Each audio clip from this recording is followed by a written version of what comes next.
Hello family, welcome back to Shree's vlog. ಎಷ್ಟೊಂದು ದಿನ ಆಗಿತ್ತು ಕುಕ್ಕಿಂಗ್ ವಿಡಿಯೋ ಹಾಕಿ. ಇವತ್ತು ನನ್ನ ಚಾನಲ್ನಲ್ಲಿ ಬೋಂಡ ಸೂಪ್ ಹೇಗೆ ಮಾಡೋದು ಅಂತ ಅಂದ್ಬಿಟ್ಟು ತೋರಿಸ್ತಾ ಇದ್ದೇನೆ. ಈ ಕಾಮನಾಗಿ ಈವ್ನಿಂಗ್ ಮನೇಲಿ ಇರ್ತೀವ, ಬೋರ್ ಆಗ್ತಾ ಇರುತ್ತೆ, ಏನಾದರೂ ತಿನ್ನಬೇಕು ಟೇಸ್ಟಿಯಾಗಿ ಅನಿಸ್ತಾ ಇರುತ್ತೆ. ಆ ಟೈಮಲ್ಲಿ ತುಂಬ ಕ್ವಿಕ್ಕಾಗಿ ಮಾಡ್ಕೋಬೋದು, ತುಂಬ ಕಮ್ಮಿ ಇಂಗ್ರೀಡಿಯೆಂಟ್ಸ್, ಓಕೆನಾ. ಸೊ ಬೋಂಡ ಸೂಪ್ಗೆ ಫಸ್ಟು ಉದ್ದಿನ ಬೇಳೆನ 4 ಅವರ್ ನೆನೆ ಹಾಕಿಟ್ಕೋಬೇಕು.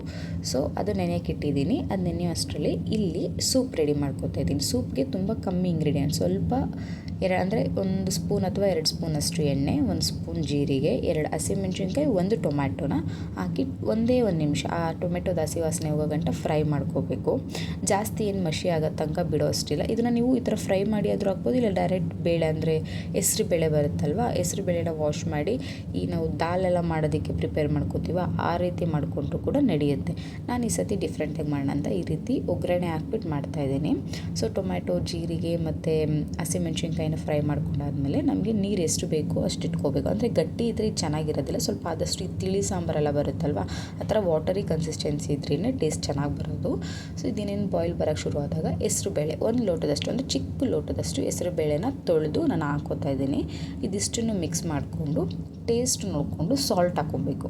ಸಾಲ್ಟ್ ಕೂಡ ಹಾಕಿ ಅದನ್ನು ಬಾಯ್ಲ್ ಆಗೋಕ್ಕೆ ಬಿಡಬೇಕು. 1 ಬಾಯ್ಲ್ ಬಂದರೆ ಸಾಕು. ಇನ್ನೇನು ಬಾಯ್ಲ್ ಬರ್ತಿದೆ ಅನ್ನುವಾಗ ಇನ್ನೊಂದು ಸತಿ ಟೇಸ್ಟ್ ಮಾಡಿಕೊಂಡು ಕುಕ್ಕರ್ ಲಿಡ್ನ ಕ್ಲೋಸ್ ಮಾಡಿ ಒಂದು 4-5 ವಿಜಿಲ್ನ ಇಟ್ಕೊಂಡ್ರೆ ಸಾಕು. ಅಂದರೆ ಕಂಪ್ಲೀಟಾಗಿ ಹೆಸರುಬೇಳೆ ಬೆಂದು ಮಷಿ ಆಗಬೇಕು. ಆ ರೀತಿ ಮಷಿ ಆಗೋ ಗಂಟ ನೀಟಾಗಿ ಬೇಯಕ್ಕೆ ಇಟ್ಕೊಂಡ್ಬಿಡ್ಬೇಕು.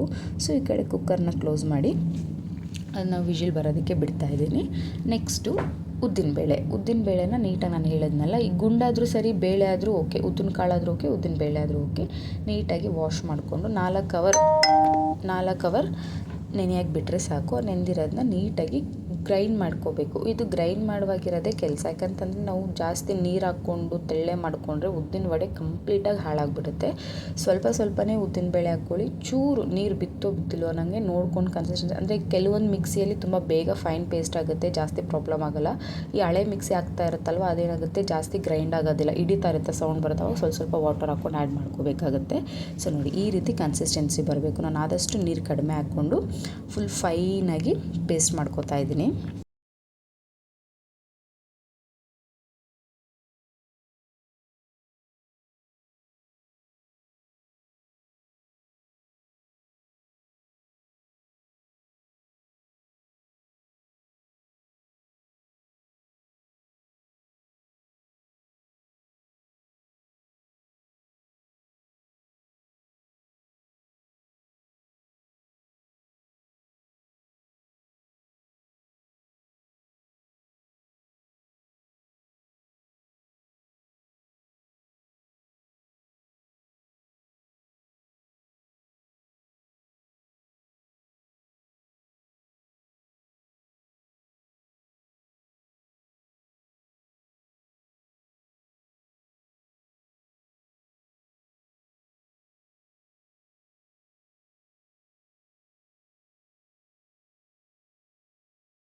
ನಾನು ಮಾಡ್ಕೋತಾ ಇರೋದು ಬಂದುಬಿಟ್ಟು ಅರ್ಧ kg ಉದ್ದಿನ ಬೇಳೆಯಲ್ಲಿ. ಸೊ ಉದ್ದಿನಬೇಳೆ ಅಥವಾ ಉದ್ದಿನಕಾಳು ನೀಟಾಗಿ ಗ್ರೈಂಡ್ ಮಾಡ್ಕೊಂಡಾದ್ಮೇಲೆ ಈ ಥರ ವಿಸ್ಕರ್ ಇರುತ್ತಲ್ಲ, ವಿಸ್ಕರ್ ಅಥವಾ ಕೈಯಿನ ಸಹಾಯದಿಂದನೇ ನೀವು ನೀಟಾಗಿ ಬೀಟ್ ಮಾಡ್ಕೋಬೇಕು. ಈ ಥರ ಬೀಟ್ ಮಾಡ್ಕೊಳ್ಳೋದ್ರಿಂದ ತುಂಬ ಪ್ಲಫಿ ಆಗುತ್ತೆ ಹಿಟ್ಟು, ಆಮೇಲೆ ಎಣ್ಣೆ ಇರೋದಿಲ್ಲ. ತುಂಬ ಈ ನಾವು ಹೋಟೆಲೆಲ್ಲ ತಿಂದಾಗ ಉದ್ದಿನ ವಡೆ ಇರುತ್ತಲ್ಲ ಅದೇ ಟೆಕ್ಸ್ಚರ್ ಬರುತ್ತೆ.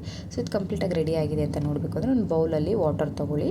ಈ ನಾವೇನು ಮಿಕ್ಸ್ ಮಾಡ್ಕೊಂಡಿರ್ತೀವಲ್ಲ ಉದ್ದಿನಬೇಳೆ, ಅದನ್ನು ಈ ರೀತಿ ಹಾಕಿ ನೋಡಿದಾಗ ತಕ್ಷಣ ಮೇಲೆ ಬರಬೇಕು, ತೇಲ್ಬೇಕು ನೀರಲ್ಲಿ, ಆವಾಗ ಪರ್ಫೆಕ್ಟಾಗಿದೆ ಕನ್ಸಿಸ್ಟೆನ್ಸಿ ಅಂತ ಅಂದ್ಬಿಟ್ಟು. ಸೊ ಈ ಟೈಮಲ್ಲಿ ನೀವು ಇದಕ್ಕೆ ಏನು ಮಾಡ್ಕೋಬೇಕು ಅಂತಂದರೆ, ನಿಮಗೇನು ಇಷ್ಟ ಆಗುತ್ತೋ ಅಂತಂದರೆ ಈರುಳ್ಳಿ, ಮೆಣಸು, ಕರಿಬೇವಿನ ಸೊಪ್ಪು, ಶುಂಠಿ, ಹಸಿಮೆಣ್ಸಿನ್ಕಾಯಿ, ಕಾಯಿ ಇದಿಷ್ಟನ್ನು ಹಾಕ್ಕೊಂಡು ಉಪ್ಪು ಕೂಡ ಹಾಕ್ಕೊಂಡು ಮಿಕ್ಸ್ ಮಾಡ್ಕೋಬೇಕು. ನಾನು ಸೋಡಾ ಇಲ್ಲಿ ಒಂದು ಚೂರು ಆ್ಯಡ್ ಮಾಡಿಲ್ಲ, ತುಂಬಾ ಕ್ರಿಸ್ಪಿಯಾಗಿ ಬಂದಿತ್ತು.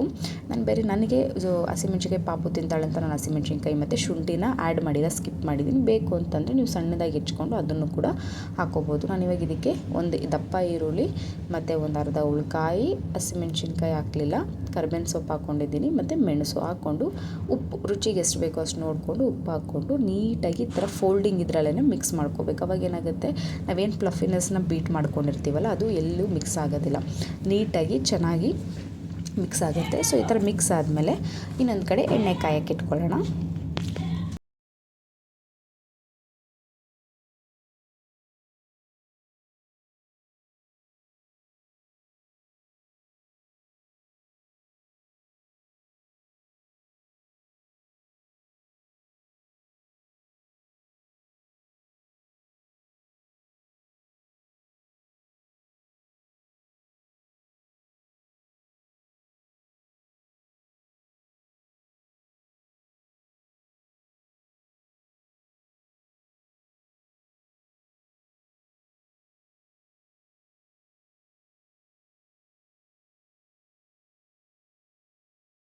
ಎಣ್ಣೆ ಕಾದ್ಮೇಲೆ ಇದನ್ನು ನೀವು ವಡೆ ಆಕಾರದಲ್ಲಾದರೂ ಹಾಕೋಬೋದು, ತೂತು ವಡೆ ಬರುತ್ತಲ್ಲ, ಸೊ ಆ ರೀತಿ ಆದರೂ ಹಾಕೋಬೋದು, ಇಲ್ಲ ಬೋಂಡ ಥರ ಆದರೂ ಹಾಕೋಬೋದು. ನಾನು ಇವಾಗ ಬೋಂಡ ಸೂಪ್ ಮಾಡ್ತಾ ಇರೋದಲ್ವ, ಹಾಗಾಗಿ ಗುಂಡಿಗೆ ಹಾಕೋತೀನಿ. ಸ್ವಲ್ಪ ಚಿಕ್ಕದಾಗಿ ಹಾಕ್ಕೊಳ್ಳಿ ಸೈಜು, ಅದು ಎಣ್ಣೆಲಿ ಬೇಯ್ತಾ ಸ್ವಲ್ಪ ಎನ್ಲಾರ್ಜ್ ಆಗುತ್ತೆ, ಜಾಸ್ತಿ ಏನಿಲ್ಲ, ಸ್ವಲ್ಪ ದೊಡ್ಡದಾಗುತ್ತೆ ಸೈಜು.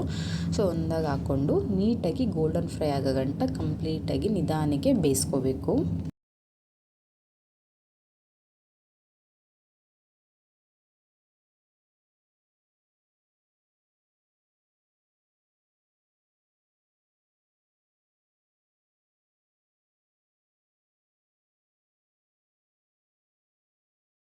ಆ ಕಡೆ ಬೋಂಡ ಬೇಯೋ ಅಷ್ಟೊತ್ತಿಗೆ ಈ ಕಡೆ ಬೋಂಡ ಸೂಪ್ಗೆ ಕೂಲ್ ಆಗಿದೆ, ಅಂದರೆ ವಿಜಿಲ್ ಬಂದಿದೆ ಬೇಳೆ. ಅದು ಕಂಪ್ಲೀಟಾಗಿ ಹೇಗಾಗಿದೆ ಅಂತ ಅಂದ್ಬಿಟ್ಟು ಓಪನ್ ಮಾಡಿ ನೋಡೋಣ. ನೀರನ್ನು ಕಡಿಮೆ ಇಟ್ಕೊಂಡು ಬೇಯಿಸ್ಕೊಂಡಿದ್ದೆ, ಇಲ್ಲಾಂದರೆ ಕುಕ್ಕರ್ ಹೊರಗಡೆ ಎಲ್ಲ ನೀರು ಬಂದುಬಿಡುತ್ತೆ. ನೋಡಿ ಬೇಳೆ ಕಂಪ್ಲೀಟಾಗಿ ಬಂದಿದೆ. ಅದು ನೀಟಾಗಿ ವಿಸ್ಕ್ ಮಾಡ್ಕೋಬೇಕು. ಅವಾಗ ಏನಾಗುತ್ತೆ, ಇನ್ನೂ ಸ್ವಲ್ಪ ಸಾಫ್ಟ್ ಆಗುತ್ತೆ. ಈ ಬೇಳೆ ಎಲ್ಲನೂ ಗಟ್ಟಿರೋದೆಲ್ಲನೂ ಫುಲ್ ಪೇಸ್ಟ್ ಥರನೇ ಫೀಲ್ ಆಗುತ್ತೆ. ಈಗ ಇದಕ್ಕೆ ನೀರು ಇನ್ನೂ 2-3 ಗ್ಲಾಸ್ ನೀರು ಆ್ಯಡ್ ಮಾಡಿಕೊಂಡು ಮತ್ತು ಸ್ಟವ್ ಮೇಲೆ ಇಟ್ಕೊಳ್ಳಿ ಬಿಸಿಗೆ, ಯಾಕಂದರೆ ಬಿಸಿ ಇದ್ರೇ ಟೇಸ್ಟ್ ಇದು ಚೆನ್ನಾಗಿ ಬರೋದು.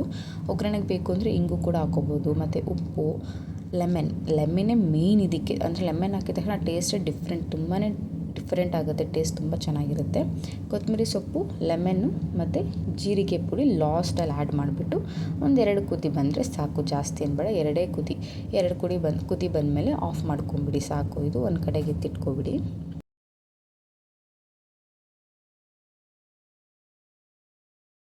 ಈಗ ಸರ್ವಿಂಗ್ ಎಲ್ಲ ಒಂದು ಬೌಲಿಗೆ ನಾವು ಬೋಂಡ ಮಾಡ್ಕೊಂಡ್ರೆ ಎಷ್ಟು ಕ್ರಿಸ್ಪಿಯಾಗಿ ಕಾಣಿಸ್ತಾ ಇದೆ. ಬೋಂಡ ಮಾಡ್ಕೊಂಡಿದ್ವಿ ಅಲ್ವ ಉದ್ದಿನ ಬೇಳೆದು, ಅದನ್ನು ಒಂದು ಬೌಲಿಗೆ ಹಾಕಿ ಅದ್ರ ಮೇಲೆ ಸೂಪ್ ನಾವು ರೆಡಿ ಮಾಡ್ಕೊಂಡಿದ್ವಲ್ಲ ಅದನ್ನ ಫುಲ್ಲು ಫಿಲಪ್ ಆಗಬೇಕು, ಅಂತಂದರೆ ತೇಲ್ಬೇಕು ಬೋಂಡ ಅದರಲ್ಲಿ ಸೂಪಲ್ಲಿ, ಆವಾಗ ಅದ್ರ ಟೇಸ್ಟ್ ತುಂಬ ಚೆನ್ನಾಗಿ ಬರೋದು.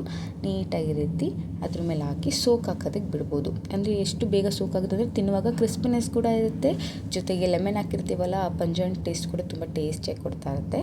ಅದ್ರ ಮೇಲ್ಗಡೆಗೆ ಟೇಸ್ಟ್ ಎನ್ಹಾನ್ಸ್ ಮಾಡೋದಕ್ಕೆ ಸಣ್ಣದಾಗಿ ಹೆಚ್ಕೊಂಡಿರ್ತೀವಲ್ಲ ಈರುಳ್ಳಿ ಕೂಡ ಆ್ಯಡ್ ಮಾಡಿಕೊಂಡ್ರೆ ಕಂಪ್ಲೀಟ್ ಆಯಿತು ಬೋಂಡ ಸೂಪ್. ಇದು ಆ್ಯಕ್ಚುಲಿ ಬೋಂಡ ಸೂಪ್ ನನಗೆ ಎಲ್ಲಿ ಇಷ್ಟ ಆಗಿದೆ ಅಂದರೆ ಮೈಸೂರಲ್ಲಿ ಮಹೇಶ್ ಪ್ರಸಾದ್ ಅಂತಿದೆ ಚಾಮುಂಡಿಪುರಂ ಹತ್ರ, ಅಲ್ಲಿ ನೋಡಿದ್ಮೇಲೆ ಇಷ್ಟ ಆಗಿದ್ದು. ಸೊ ಟ್ರೈ ಮಾಡಿ ನೋಡಿ, ತುಂಬಾ ಟೇಸ್ಟಿಯಾಗಿರುತ್ತೆ.